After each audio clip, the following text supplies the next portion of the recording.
That was really cool.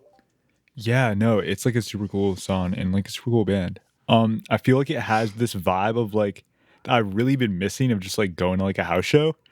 I feel like Hmm. it's just I such can see that. right, right. I feel like it's just such like a mellow song, but like also like something that like you could hear in like Houghton. But it sounds like great, and I feel like I've just been like missing that like live music feel. I feel like everybody has, but yeah. Um, Yeah, when you say that it sounds like something that you would hear in Houghton, you basically just mean that it sounds kind of like folk choir. But I mean, yeah, no, right, but like it had like that like reverby sort of like washy like guitar tone.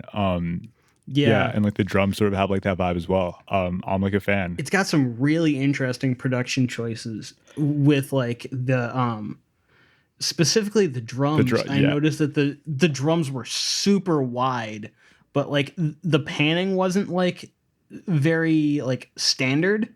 Like a lot of the time you've got like the kick and the snare like dead center, and the snare was like super far off to the right. It sounded like, Y- which was interesting because it made the entire drum track feel a lot wider just because that snare was so far one way.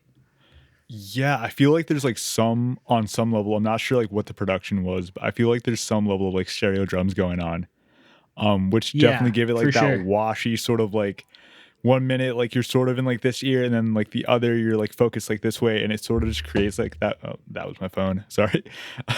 Just creates like this like washy sort of like everything's like reverbed and like washed out and it's yeah it's just like a cool track. Definitely in like that sort of like fault choir vibe, yeah. Yeah. It's interesting. Unlike the last band that you played, I did not expect this band to sound this way based off of their art. Based off of their art from their most recent album and the singles leading up to it, this I was honestly expecting this band to sound like a Rusty Bucket, if you know what that means. Totally.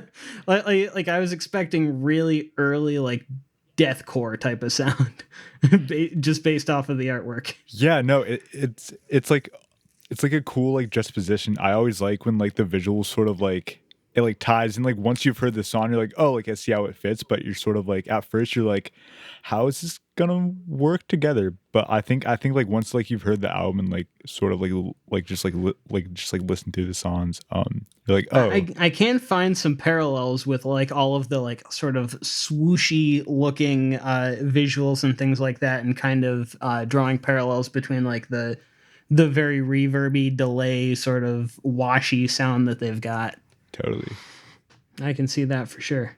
So my next tune is the one that I was telling you earlier. I found a couple of weeks ago and held off on putting it on the podcast just to wait until your episode Thank you. because I knew that you would really dig this song. I appreciate that so So much.